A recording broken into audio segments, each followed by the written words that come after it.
पति की मौत के बाद वो विधवा हो जाती है और अपने पति की कमी को दूर करने के लिए वो युवकों के साथ संबंध बनाने लगती है। लेकिन जब भी उसका संबंध बनाने का मन होता तो वो एक साथ अपने दोनों प्रेमियों को अपने घर बुलाती और दोनों के साथ में संबंध बनाती। और एक रोज़ जब वो उन दोनों को अपने घर बुलाती है, दोनों के साथ संबंध बना रही होती है, तो वहीं पर जो मौत का तांडव होता है जिसमें एक की जान चली जाती है। इस पूरी कहानी को जानकर आप चौंक जाएंगे। तो चलते हैं और जानते हैं पूरा मामला। मेरा नाम माज है। तो घटना उत्तर प्रदेश के मैनपुरी ज़िले के कुर्रा क्षेत्र की है। 22 अक्टूबर को वहां के पुल के पास एक शख्स की लाश मिलती है।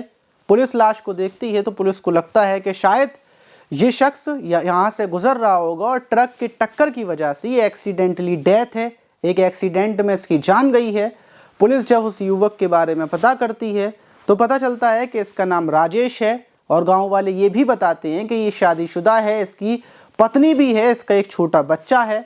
वहीं उसकी लाश को उठाकर पोस्टमार्टम के लिए भेज दिया जाता है। फैमिली में मातम छा जाता है और फैमिली के लोगों का यही कहना था कि हम इससे मना किया करते थे राजेश से कि शराब मत पिया कर, और उस रात को ये शराब पीकर आ रहा होगा और नशे में ये किसी ट्रक के बीच में आ गया होगा, इसी वजह से इसकी मौत हुई है। ये सब कुछ अंतिम संस्कार की तैयारियां चल रही थी कि उसी बीच जब पोस्टमार्टम रिपोर्ट आती है तो खुलासा होता है कि ये किसी एक्सीडेंट की वजह से राजेश की जान नहीं गई है, बल्कि राजेश की गोली मारकर हत्या की गई है। मानो हत्या की बात आने के बाद घर में बवाल मच जाता है। पुलिस फौरन हाई अलर्ट पर हो जाती है कि आखिर राजेश की हत्या किसने की। पत्नी से जब बातचीत की जाती है तुम्हारा किसी के ऊपर शक या किसी से आपसी रंजिश, तो पत्नी बताती है कि मेरे पति की किसी से कोई रंजिश नहीं थी, बस सिर्फ मेरे पति के अवैध संबंध थे, वो भी गांव की विधवा महिला के साथ जिसका नाम कुसुम है, जिसके पति की मौत 3 साल पहले हुई थी और उसी के साथ उसकी प्रेम कहानी चल रही थी। अक्सर मैं उसको जब भी फ़ोन पर बात करते हुए देखती थी तो वो उसी को गाली गलौज कर रहा होता था, उसी से लड़ रहा होता था और इसी वजह से मेरी भी राजेश के साथ बनती नहीं थी। मैं उससे दूर दूर रहती थी और मैं बहुत ज़्यादा खफा भी थी।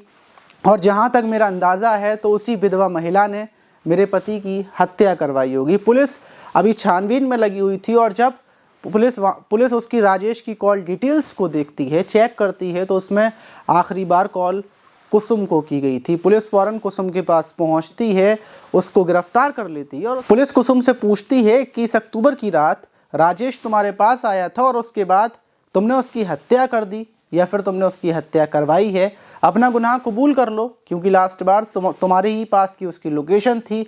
फ़ौरन कुसुम रोने लगती है क्योंकि वो टूट जाती है और वो बोलती है हत्या मैंने नहीं की, लेकिन हत्या मैंने ही करवाई है। मैं परेशान हो चुकी थी, राजेश मेरा प्रेमी था, मैं उससे प्यार करती थी, लेकिन अफसोस मुझे मजबूरी में उसकी हत्या करवानी पड़ी और हत्या मैंने अपने पुराने प्रेमी अजय से करवाई थी। पुलिस हैरान हो जाती है कि आखिर एक विधवा महिला के 2 लोगों के साथ अवैध संबंध, एक की हत्या कर दी। और कुसुम से पूछा जाता है कि शुरू से पूरी कहानी बताओ कि तुम्हारी राजेश से कैसे मुलाकात हुई, अजय से कैसे मुलाकात हुई और हत्या करवाने की क्या वजह थी। तो कुसुम बताती है कि 3 साल पहले मेरे पति की मौत हो चुकी थी और उसके बाद कुछ टाइम मेरा ऐसे ही गुजरता है और लेकिन फिर मुझे अपने पति की कमी महसूस होने लगती है और उसको दूर करने के लिए मेरी मुलाकात अजय से होती है। अजय गांव का लड़का था, उसकी उम्र लगभग 24 साल थी, उसकी शादी नहीं हुई थी और हम लोगों की करीबियाँ बढ़ जाती हैं। अजय मेरे घर पर आने लगता है, लेकिन वो साथ में अपने दोस्त राजेश को भी लेकर आता था। राजेश शादीशुदा था और लाने की वजह ये थी कि अजय को अकेले आने में डर लगता था और इसी बीच जब राजेश से मेरी दोस्ती होती है, ज़्यादा करीबी बढ़ती है, तो वो भी मुझसे प्यार का इजहार करता है। अब मैं दोनों से बातचीत करने लगती हूँ। मेरी प्रेम कहानी दोनों के साथ शुरू हो जाती है। दोनों को एक दूसरे के बारे में पता था, कोई दिक्कत नहीं थी, लेकिन अब आकर राजेश शराब पी कर यहाँ पर आकर मुझसे बुरी भरी बातें करता था और मुझे बोलता था कि मैं वैश्या हूँ और मैं अजय से बात करना बंद कर दूँ। और दूसरी तरफ जो राजेश की पत्नी थी वो भी मुझसे बहुत बुरी बुरी बातें करती थी। मैं गांव में बदनाम होती जा रही थी। वहीं मैं राजेश से बात करना बंद करना चाहती थी क्योंकि मैं अजय से प्यार करती थी और राजेश मुझसे प्यार करता था। वो अपनी पत्नी को छोड़ देने की बात करता था। इसीलिए मैं अजय से बोलती हूँ कि राजेश मुझे गंदी गंदी गालियाँ देता है, मैं चाहती हूँ कि मैं तुम्हारे साथ रहूँ, मैं नहीं चाहती कि राजेश मेरे साथ संबंध बनाए, क्योंकि कुछ दिन पहले ही राजेश ज़बरदस्ती मेरे घर में घुस आया था, मेरे साथ उसने ज़बरदस्ती संबंध बनाए थे। जब भी उसका मन होता था तो वो ज़बरदस्ती मेरे साथ संबंध बनाता था। अजय ये सब सुनने के बाद बोलता है कि ठीक है, हम दोनों राजेश की हत्या कर देंगे। और 21 अक्टूबर को प्लानिंग के तहत हम राजेश को अपने घर बुलाते हैं। मैं उसको रूम में ले जाती हूँ, वहाँ पर उसके साथ संबंध बना रही होती हूँ कि उसी बीच अजय पीछे से आता है और उसको बुलाकर उसकी गोली मार देता है। वहीं पर राजेश गिर जाता है। हम लोग उसकी लाश को बोरे में रखकर रात को ही उस पुल के पास फेंक आते हैं, क्योंकि ट्रक वहाँ से गुजरते हैं और हमें पता था कि ट्रक से जब ट्रक उसको कुचल कर जाएगा तो लोगों को यही लगेगा कि राजेश की नशे की हालत में एक्सीडेंट की वजह से मौत हुई है। ये हमारी प्लानिंग थी, लेकिन गोली की वजह से हम पकड़े गए। वहीं पुलिस अजय और कुसुम दोनों को उठाकर जेल भेज देती है। और दूसरी तरफ जब इस घटना का खुलासा होता है तो हर किसी का यही कहना था कि बुरे काम का बुरा ही अंजाम होता है।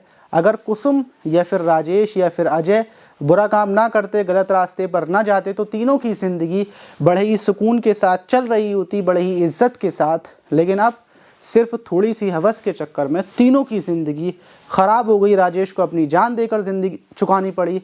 लेकिन दूसरी तरफ जो राजेश की पत्नी थी, इन लोगों के जो फैमिली वाले थे, उनको बिना वजह इतनी बड़ी सज़ा मिल गई। आप इस घटना पर क्या बोलना चाहिए कमेंट बॉक्स में ज़रूर बताइएगा। मिलते हैं किसी और वीडियो में।